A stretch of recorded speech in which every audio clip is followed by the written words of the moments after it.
Mga kabayan, kakapsat, kasangkayan, ngayon po ay hinihintay po natin ang sasakyan na maghahatid po sa atin sa isang Chinese restaurant para mag-lunch. Ngayon po mga kabayan, ay nakasakay na po tayo sa sasakyan ng kaibigan po nating Chinese upang mag-lunch po sa isang kilalang Chinese restaurant.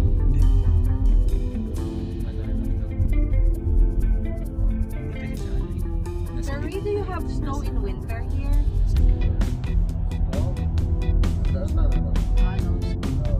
It's cold. Tinatanong po ng anak ko kung may snow daw dito kapag winter. Sabi po ng kaibigan nating Chinese ay wala. Dahil nga po, ang Chengdu ay isang subtropical climate. At ang pinakamababang temperatura po dito ay nagaganap sa buwan ng Enero. At ang temperatura po dito ay bumababa po ng 2 degrees centigrade. Kaya po, wala pong nagaganap na snowfall o pag-ulan ng niebe.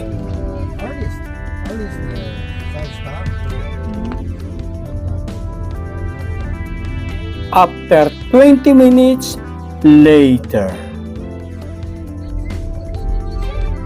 Malapit na po tayo mga kabayan sa ating destinasyon na isang Chinese restaurant upang ganapin po natin ang ating lunch with our friends from China. Naghahanap po tayo ng parking area upang doon po natin iparking ang ating sasakyan. Ay mali mga kabayan, kanilang sasakyan. Mga kabayan, naiparking na po natin ang kanilang sasakyan. Ngayon po ay naglalakad na po tayo papunta po sa isang Chinese restaurant upang doon po ganapin ang munting salo-salo ng ating mga kaibigang Chinese.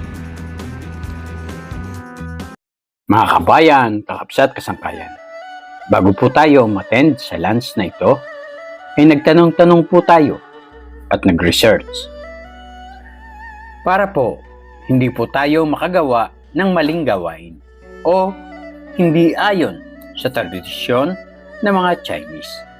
At ayon sa ating nakalap na mga Chinese table manners, ang una po dito ay ang paggalang sa mga nakatatanda.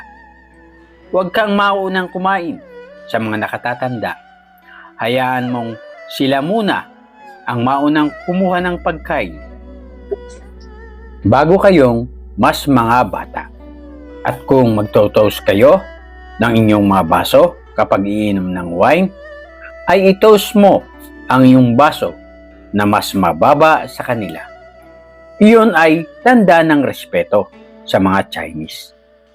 Pangalawa, huwag mong itutusok ang chopstick sa kanin na sa iyong pinggan. At huwag mong paglalaruan ang chopstick at huwag mong gagawing panturo.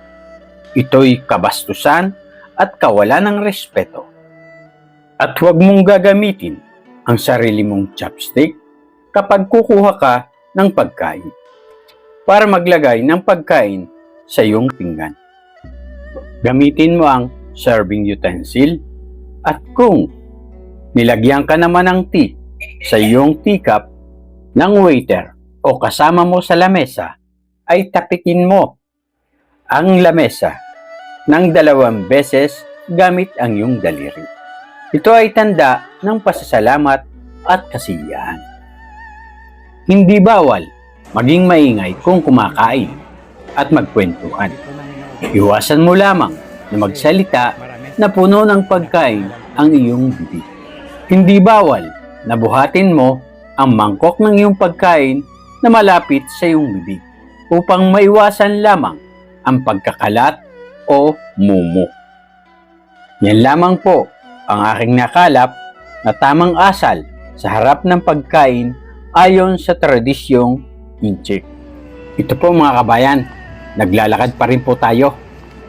Medyo may kalayuan po ang Chinese restaurant na aming kakainan mga kabayan.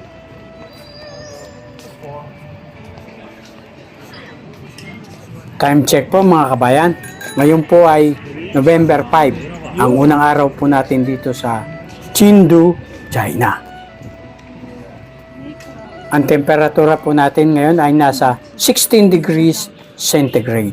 At ang oras po natin ay alas 12 GS ng tanghaling tapat.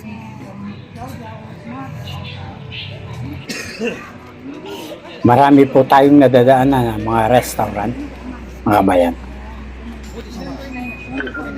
Ito po at ang lugar na ito ay lugar ng mga Chinese restaurant. Yan ang mga kamag-anak namin sa China. Joke lang mga kabayan. Dito kami kakain. Paakyat na po tayo mga kabayan. Mukhang mataas ang kinalalagyan ng restaurant na ating kakainan.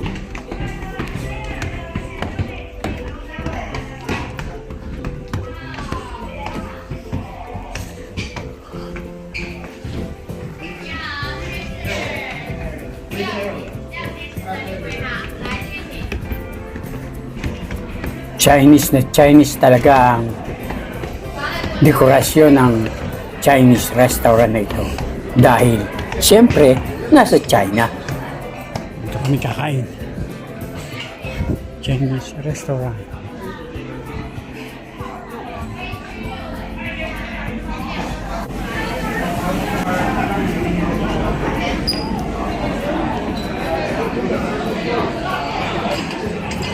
Pagpasok mo sa isang Chinese restaurant, ay tea kagad o cha ang i-offer sa'yo ng waiter.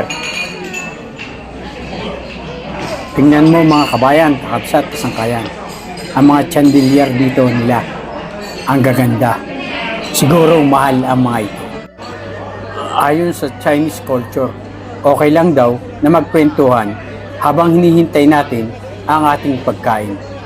Magtimo na tayo mga kabayan. Sa wakas mga kabayan, dumating na rin ang ating pagkain.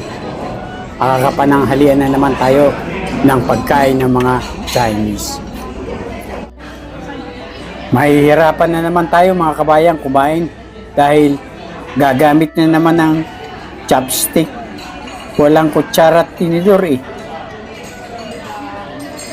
Pero wala tayong magagawa mga kabayan, kakabsat, kasangkayan, kung hindi pag-aralan natin gumamit ng chopstick.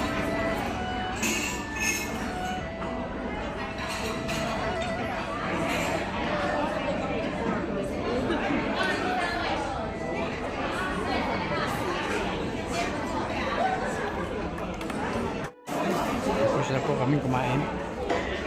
Hindi po namin naubos. Kasi marami. Dinapak na lang po namin.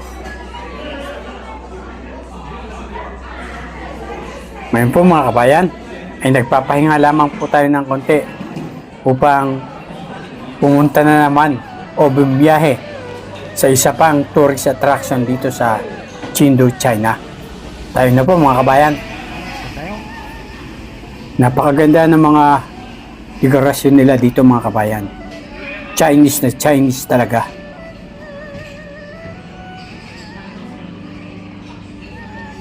Pababa na po tayo sa hagdan mga kabayan. Hindi ko po alam kung anong tourist attraction na naman ang aming pumunta. Basta ako po, sakay lang po ako ng sakay kung saan pumunta ang sasakyan. Napakabait po ng ating kaibigang Chinese. Yung pong ating leftover na pagkain, siya pa po ang nagdala ng supot.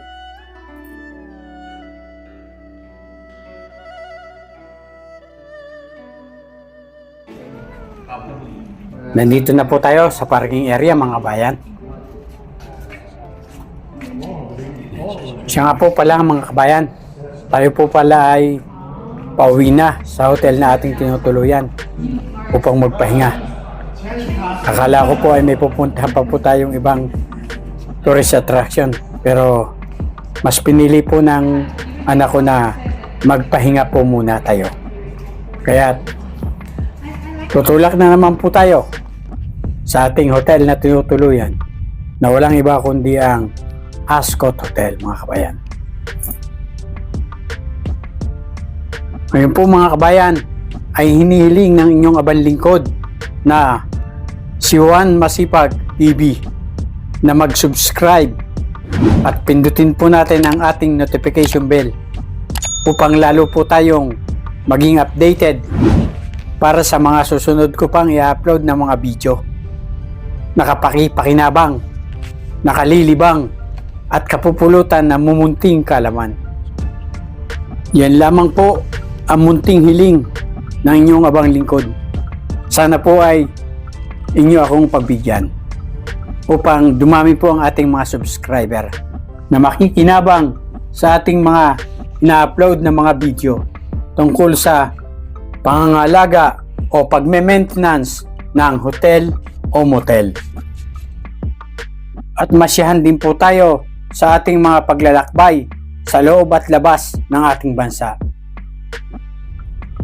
Maraming salamat po sa inyong panonood. Hanggang sa muli! Bye-bye!